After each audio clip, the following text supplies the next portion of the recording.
আসছি পরবর্তী খবরের দিকে। রানার স্বর্ণযুগের যে গান আজও মুগ্ধ করে দর্শকেদের, সেই রচনা স্রষ্টা কিশোর কবি সুকান্ত ভট্টাচার্য। তার শততম জন্মদিনকে স্মরণে রেখে এবার কালী পুজোর থিমে উঠে এলো রানার কবিতাটি। হারিয়ে যাওয়া রানারের যে কাহিনী আজ মানুষ ভুলতে চলেছে, সেই কাহিনীকে সবার সামনে আবারও তুলে ধরতে চলেছে হাওড়ার বাগনান থানা এলাকার বাঙালপুর বয়েজ ক্লাবের 103 বছরের প্রাচীন পুজো। সেই পুজো প্রস্তুতি দেখতে মণ্ডপে পৌঁছে গেল ওঙ্কারের ক্যামেরা। চলুন দেখে নিই সেই ছবি।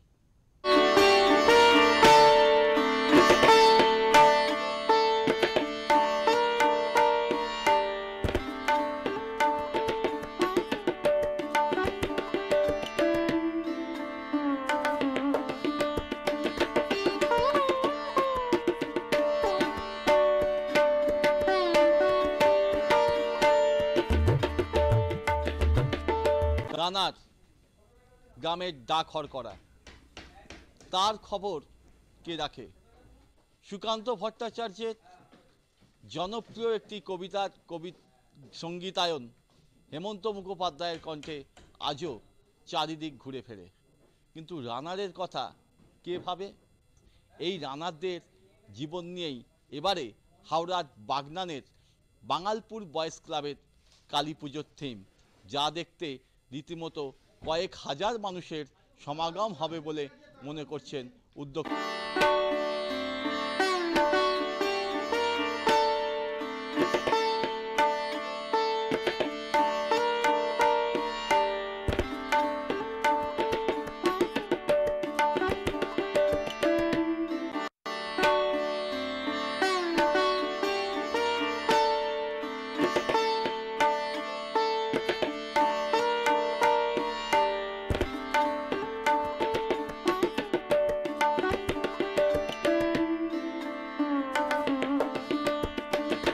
পুজো এবছর 103 বছরে পদার্পণ করলো।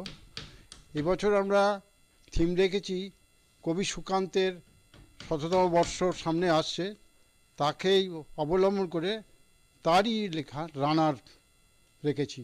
কেন রানার রাখলেন? রানার রেখেছি এই কারণে, অতীত যুগে তখন অতীতে একমাত্র যোগাযোগ ব্যবস্থার মানে পরিবহন এই রানার মানে ডাকযোগের ব্যবস্থাই হচ্ছে প্রধান ছিল, কিন্তু বর্তমানে এখন ইলেকট্রনিক্স মিডিয়া আসায় সেই ব্যবস্থা অনেকটাই ভেঙে গেছে। তাই বর্তমান প্রজন্মকে মনে রাখার জন্য আমরা এই রানার থিমটা বেছে নিয়েছি, যে আগে একটা রানার কিভাবে তার জীবনকে উপেক্ষা করে, বন জঙ্গল পাহাড় পর্বত প্রাকৃতিক দুর্যোগকে উপেক্ষা করে তারা কিভাবে মানুষের তার চিঠিপত্র মানুষের মধ্যে পৌঁছে দিত, সেটাই আমরা দেখানোর চেষ্টা করেছি। কদিন ধরে অনুষ্ঠান হবে আপনাদের? আমাদের অনুষ্ঠান চলবে আগামীকাল এর উদ্বোধন এবং ভাদ্রতৃতীয়া পর্যন্ত, মানে বৃহস্পতিবার পর্যন্ত।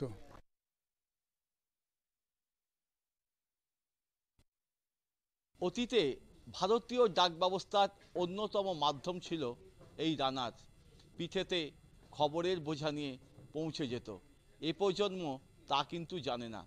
সামাজিক মাধ্যমের দৌলতে এবং আধুনিকরণের দৌলতে হারিয়ে গিয়েছে রানার। উলুবেড়িয়া থেকে মনোজ চক্রবর্তী রিপোর্ট, ওঙ্কার বাংলা।